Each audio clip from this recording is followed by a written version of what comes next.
No, hold on. She's almost there. Oh, sorry. Just wanted to wait for everybody to get ready here. This energy.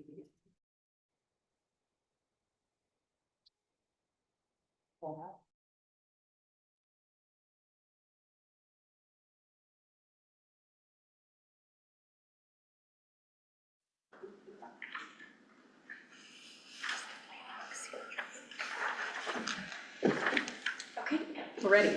All right, please stand, and I've called the meeting to order, and we'll do the flag salute. Repeat after me.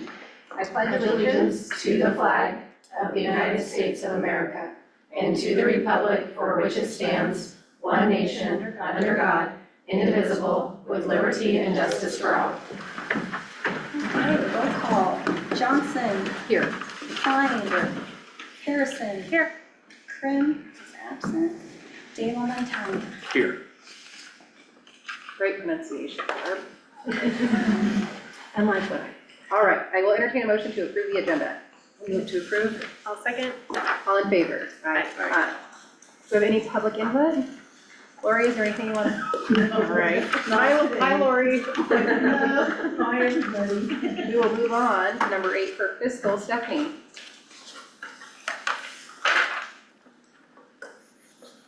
It's for It's the resolution. Thank you.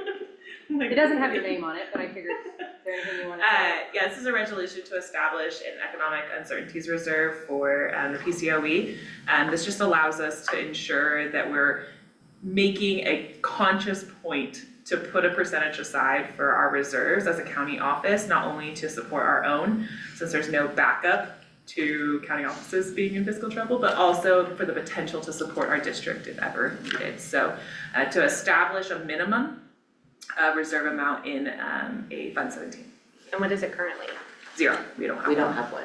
And this would go into So- effect next fiscal cycle? No, we will establish this into this year. So all it does is take the fund balance, moves 15% into a special reserve fund that is just separate from our general And operating. a fund balance from when? Right now, so Like- once this happens, we would make a transfer. Of how much? How much is 15%? Mhm. Or ballpark? Yeah, what does that mean? it was around $500,000. So then when they're showing reserves on our financials now, what is that amount? We don't have an established reserve amount. That's on the district side. No, well, then I guess I thought I saw it on this one and that's why I was asking. So what it's it a was fund raising balance, to. so your fund balance, right, that's just the ending amount. We don't have anything specifically allocated to be a reserve amount. What we have it set at is just our fund balance is our economic uncertainty, but it's not saved into a separate reserve account. And by having a resolution that is required to be maintained, right?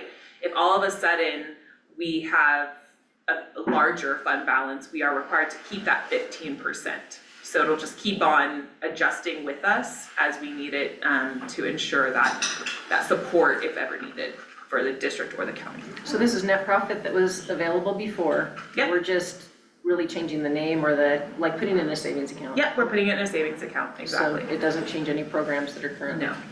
No, absolutely not. We're required to have a reserve. We're just making it now a statutory to match also very similarly. Like we talk about having 3 months of payroll and all those different things. Makes sense. What would we use that for if we needed to? Very bad emergencies. Okay. Like we just did for the district. So remember we drained our Fund 17 when we were having cash flow issues of the $4 million. That was because it was set aside for economic uncertainty, that we weren't able to maintain our cash flow. So you'll notice that we should have had one already. We should have had one established. Sure. And so now this resolution just protects that. Regardless of who's in leadership, it'll have to be maintained. This just goes along with us cleaning up our processes, and this is something that should have been done on the county side that never has been. I like it. So I'll entertain a motion to approve PCOE Resolution 252606, establishing a 15% reserve economic uncertainties. Okay, I still have a question before we say, unless we do Go it ahead. during discussion. So I am seeing under unassigned and unappropriated reserve for economic uncertainties has 8 million in it.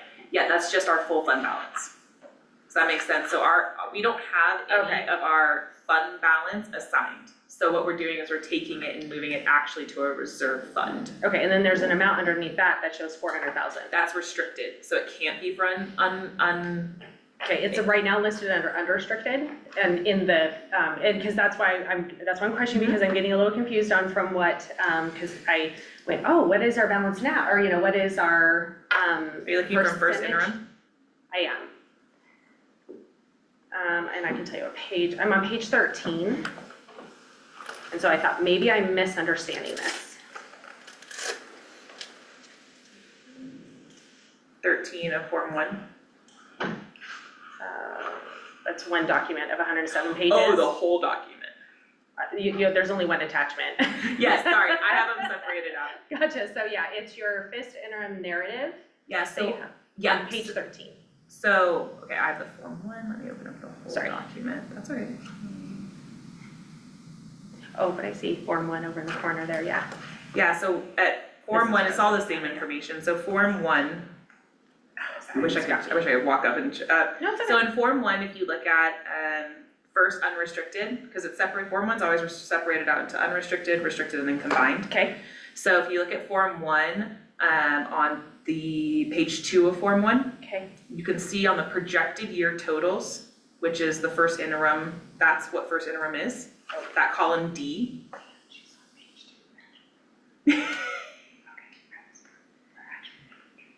Give me 1 second, I can also pull up. We're getting there. okay, Form 1, which is, page 1, and then page 2, yes, that's where I was. I apologize, yes, that's where I So was. in the projected year total column D, Yes, if you go to that section where it says prepaid, restricted, committed, assigned, unassigned, yes, you can see the reserve for economics is 6,629,000. Yep. And that's it. That's our fund balance for unrestricted. okay. Then if you go to, So when we approved a budget, so the next line down, where it said it approved original budget and then approved budget is at 397. those are no longer reporting, those are Okay. original adopted, the only numbers we talked about now are that projected total Okay, column. all right, so was it at one time then that we thought we were going to have a reserve and that's why it was originally in the budget? I'm still seeing only, oh, that's because of an unrestricted restricted fund, does that make sense? Okay. Like lottery, Right, so you're saying it's in the restricted it's bucket. in the unrestricted, but it technically had a purpose that couldn't be assigned to uncertainty. Okay, Does that make sense? Sometimes our funds do tell us that you can't take the fund balance of that and use it for economic uncertainty. okay, But we have since now cleaned up, first interim came through, we, did all of our true budget, and we now know. okay, I appreciate Yeah. that, because it definitely, I mean, I feel like I am reading this correctly, Yeah. but where we're at, I obviously have not been able to read this correctly, and so that's why this No, I is super appreciate the helpful, extra so. Yeah. When I think that's a good number, and I'm thinking it's, well, anyway, so then it's a not good number. Questions are always great. Okay, all right. If you don't understand, you shouldn't be approving it, so you're good. All right, So then 15% of that fund balance of just unrestricted will now be moved into Fund 17, which is another form. You will see Fund 17 in a different form. and then two, and uncertainty is only being able to be spent on PCOE expenses, not for helping anything else.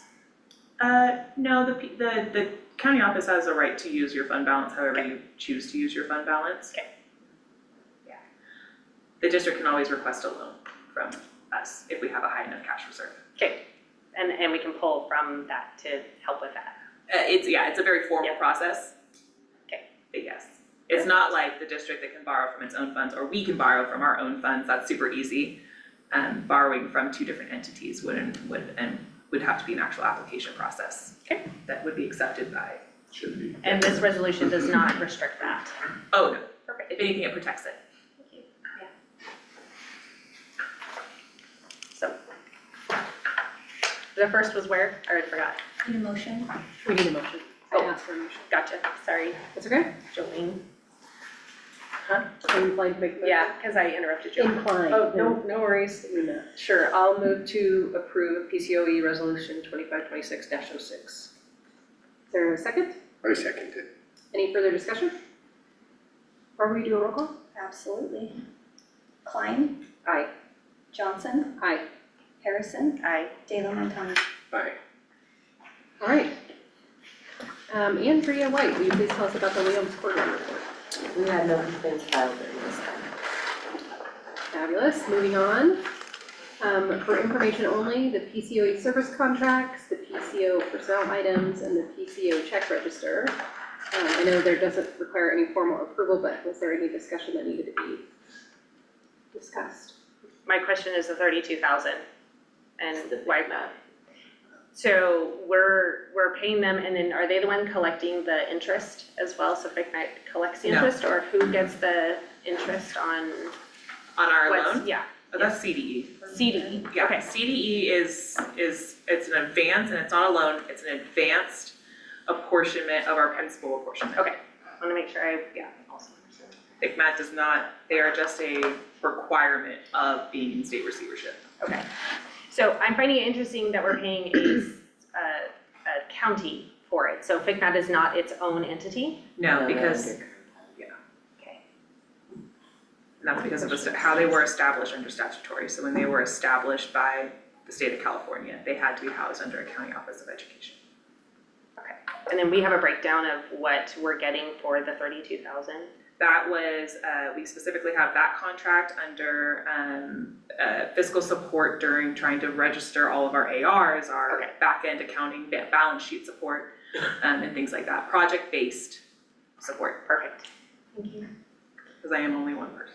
No, I know, that's, well, and that's where I was just, I mean, I And know it's a this second pair of listing, eyes. it's listing a lot here, it's, Yeah. but without, I mean, and I understand it's information only, but we also, I haven't seen the contract to. Yeah, so she 100% attends, understand. that support specifically attends all of our CDE meetings. Yeah. She's really like Yeah. our direct line. Right. That's formalized, so that we know that we can contact FICMAT and that person is there to give us all of that support. And it is a flat rate, It is, and it's set, so, that was so a we can talk to him contract. every day and it not, No, we are approved for a certain amount of hours. got So it, once the hours are done, got it, we're done. okay. Yeah. Perfect. That was my question on that one. Going bankrupt is really expensive. All right, anything else? Thanks for pointing that out. Appreciate that. So moving on to the consent items, we have minutes to approve from 12:17 and 12:15, and I don't know who We put are them gonna all. have to table the 12:15. Okay, so I'll entertain a motion to approve the minutes from the 12:17 board meeting. I'll make a motion to approve. All right, I'll second. And Matt, you need to abstain. if you want. That's what I will. All right. All in favor? Aye. All right, any future agenda items? Hearing none, I will adjourn the PCOE regular governing board meeting. Thank you.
We good?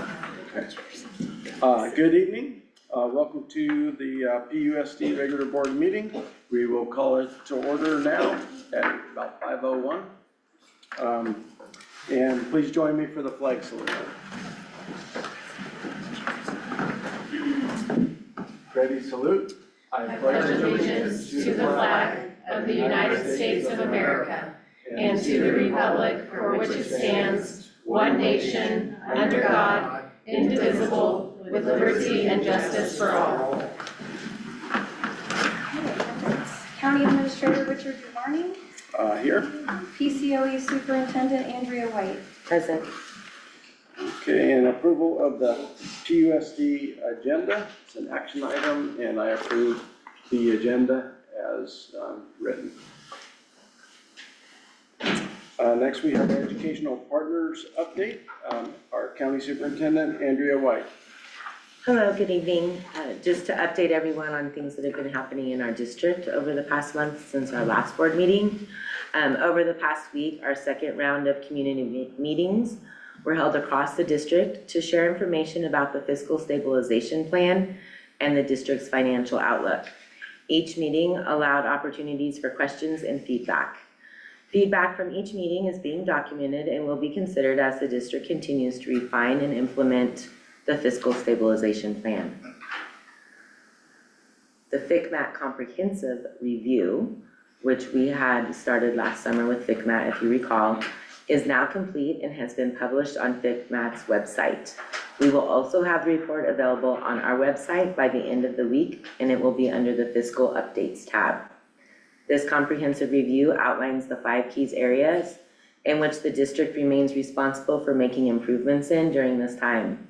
This includes community relations and governance, financial management, personnel management and facilities, and pupil achievement.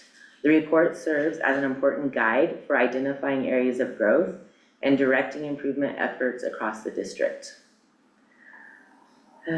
These findings reflect the work and conditions that have brought us to this point across multiple departments. Moving forward, departments will use this document to begin addressing identified areas for improvement and to support ongoing progress. As a reminder, this is an ongoing review. FCMAT will return annually to conduct follow-up reviews to assess progress and improvements made by the district.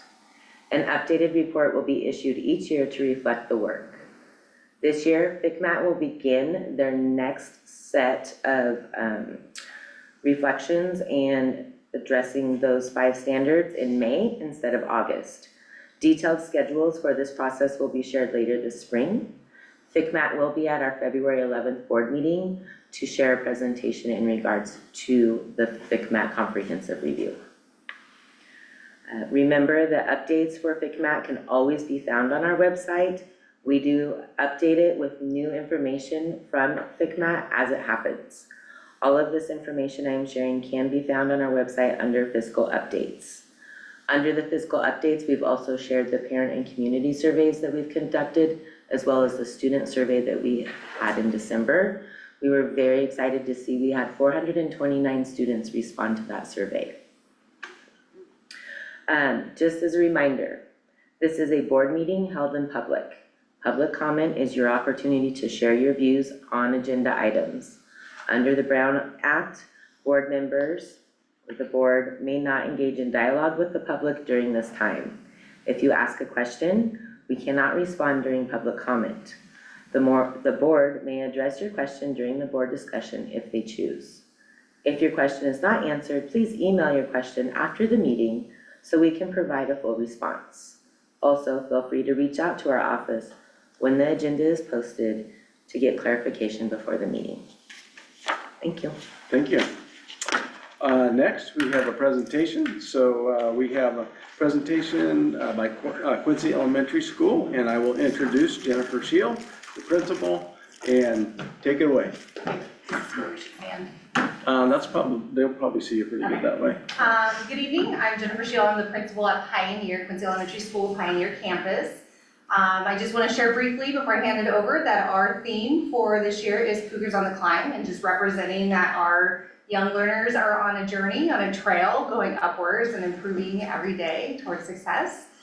Under the MTSS framework, we have implemented a program, a WIN program, that Michelle is going to present to you now. Michelle Everson.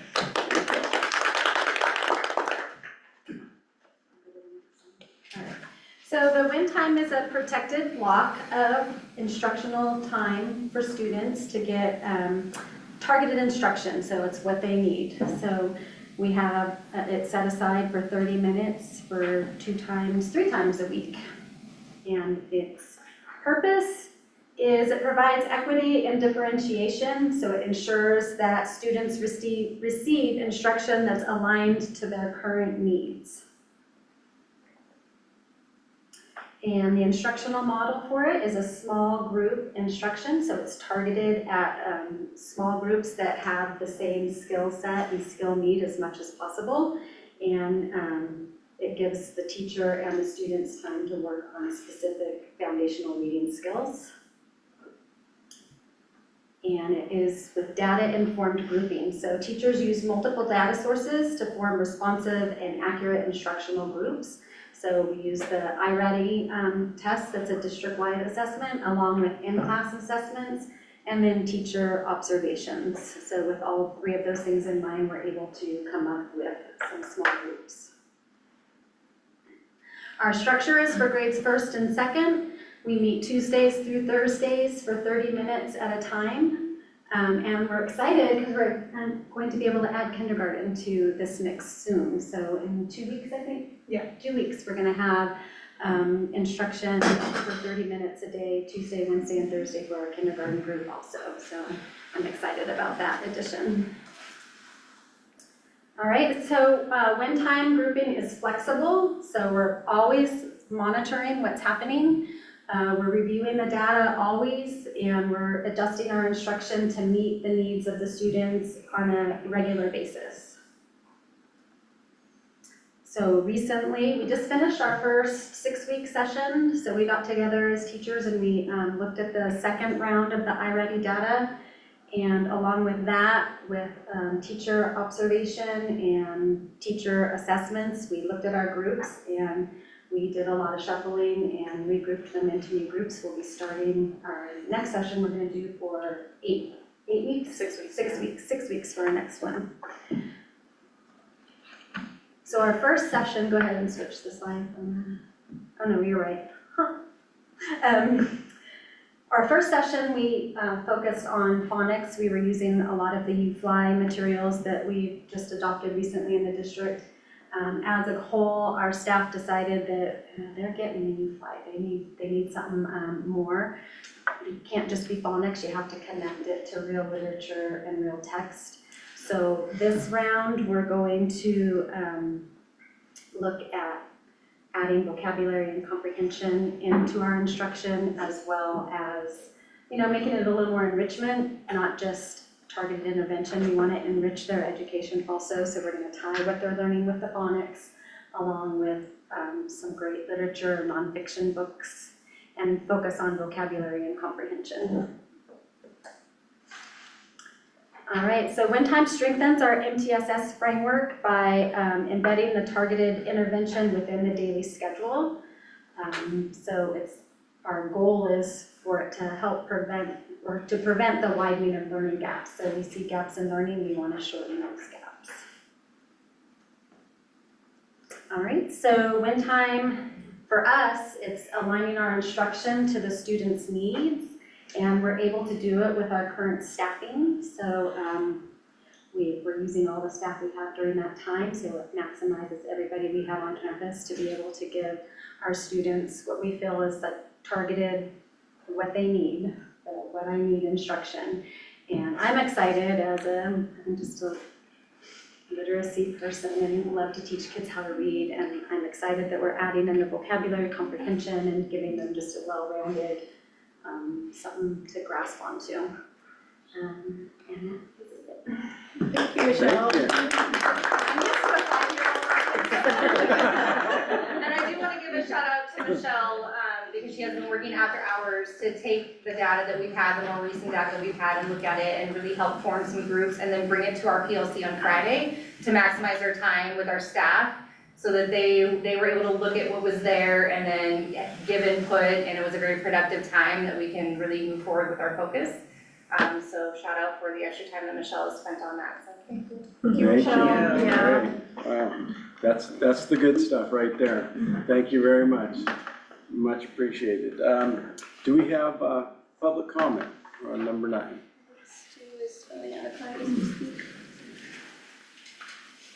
Public comment. Sorry I was late. Hi, Stu Clark for PCTA. Cool logo.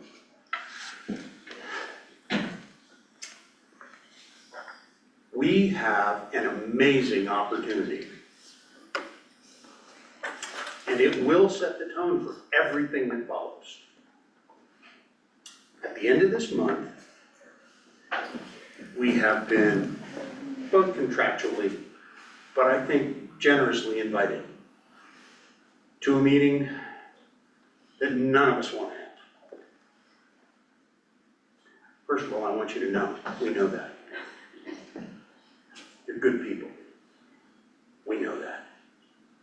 This is hell. We know that. We can, at the end of this month, we can have a meeting with effective collaboration. We have to honestly say we don't feel that it has been effective so far. It's moving in that direction. But we feel as though we are listened to, but not partnered with. We realize that the decisions that need to be made are not ours to make.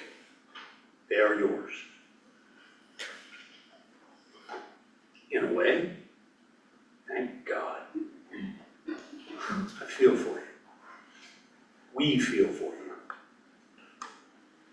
And we have to protect kids. And that means we have to protect ourselves, because we're the ones providing direct service to the kids.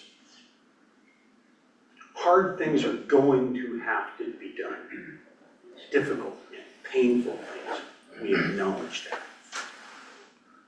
The more that we can set the tone at the end of this month, that we, community, we, all of us, are sharing the load and always trying to work with each other to achieve that goal.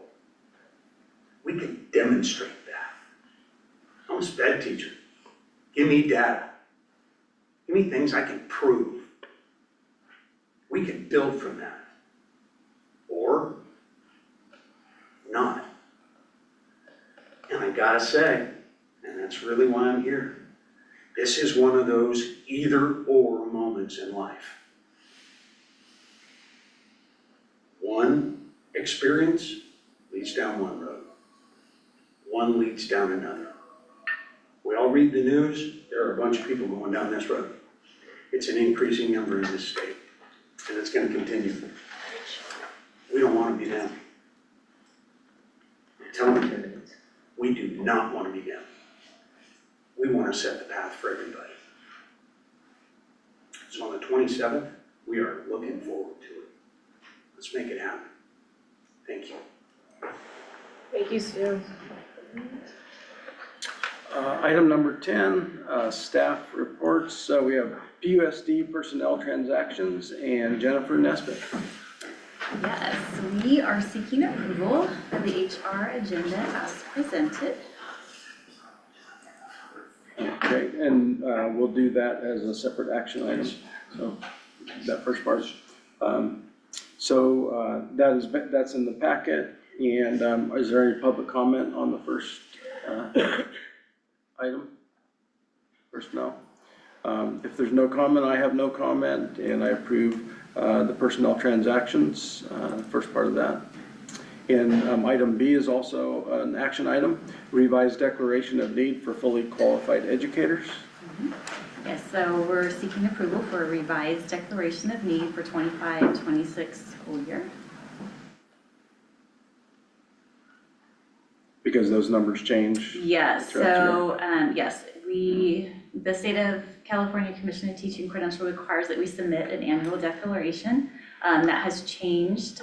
We have to do this at a regularly scheduled public meeting. We need to certify that there's an insufficient number of certificated people who meet the district's criteria. So that did change, and we do have some additions, so we needed to revise that 25-26 need. All right, thank you. And the bargaining unit disclosures? Yes, so we do have the bargaining unit, the AB 1200 is a public disclosure of the collective bargaining agreement with CSEA 193. That TA was ratified. So yes, we are seeking approval of the AB 1200 public disclosure with CSEA 193. We've also attached the tentative agreement that was ratified. Okay. Any public comment before action? Okay. As county administrator, I approve that report and all those bargaining disclosures as well. We have a number of policy updates on the agenda. So Melissa? So we're seeking approval for all policies as is, except for board policy 4216. We would like to keep the probationary status at 6 months, which is our current practice. Okay. And It just requires that you state a probationary period for classified employees for this policy update. And so we would just like to keep it at the 6 months that we currently have it at. Okay. Any comment? Item is, I approve the item of those board policies without the probationary permanent status. We'll keep it 6 months. Thank you. And also, Melissa, student achievement. Yep, we have school accountability report cards that we are required to get them board approved for each school site on a yearly basis before February 1st. We're asking for approval as is, except for a few errors to note. Well, it's not really an error. So at Portola High School, the number of ceiling tiles on the maintenance report was incorrect because the teacher did ask to intentionally turn off some of the lights just to meet the needs of her students. And then on our alt ed sites, for 3 of them, when DTS pulled the data, they put the district office address, so it does not have the school address. So I can't edit that, so DTS is editing it, and then when I upload these to CDE Connect, they will be the correct addresses. So that would be Almanor High School, Jim Beckworth High School, and Portola Opportunity. But when we put them on the website before February 1st, they will be corrected.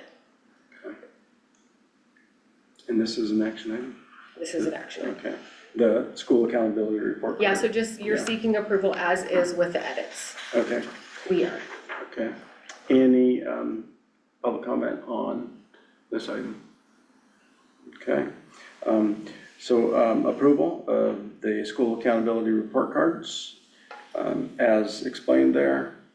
And student services, we have a comprehensive safety plans, and Andrea will take that one. Yep, so this is our, we're asking the board to approve the school safety plans. Each school site has to have a comprehensive school safety plan in place, and they're presented to the board for approval.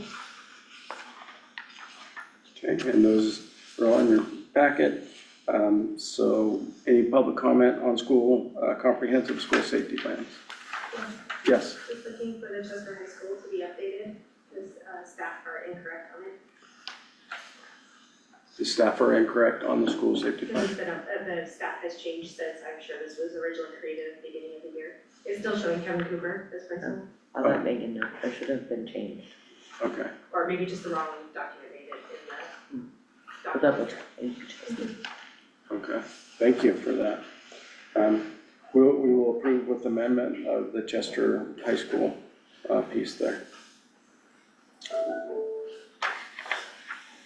And on going to our fiscal, our cash flow report, we'll start out with, and that's Stephanie Shadow. Yeah, this is a standard informational item on our agenda to keep the public and the board aware of our fiscal standpoint for our cash flow. We're meeting all our current obligations with our one-time advance apportionment from CDE of $8.5 million. So we should be able to sustain our fiscal obligations for the remainder of the year at this current time. That's good news. Yes. Okay. And fiscal stabilization plan.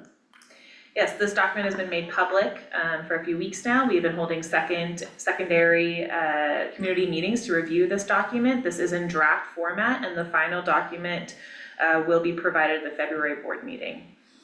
Thank you. Any comment? Okay, the fiscal stabilization plan has been widely shared, and so that should be out there for everyone to take a look at. It is a draft plan, and in February it will be more solid. Facilities, we have the Williams quarterly report. There's been no complaints regarding textbooks or instructional materials. Okay, good. And then that's also information item. The consent item is the regular meeting minutes from December 17th, the special board meeting minutes from December 15th, the check register for the month of December, and PUSD service contracts, and the last item is field trips. So that's the consent items, and then I approve that. That's okay. So I approve the consent items, and I have no future items for the agenda for next month, but there will be more to come. So, all right. So with that, we will adjourn the meeting. Thank you very much for attendance. Yeah.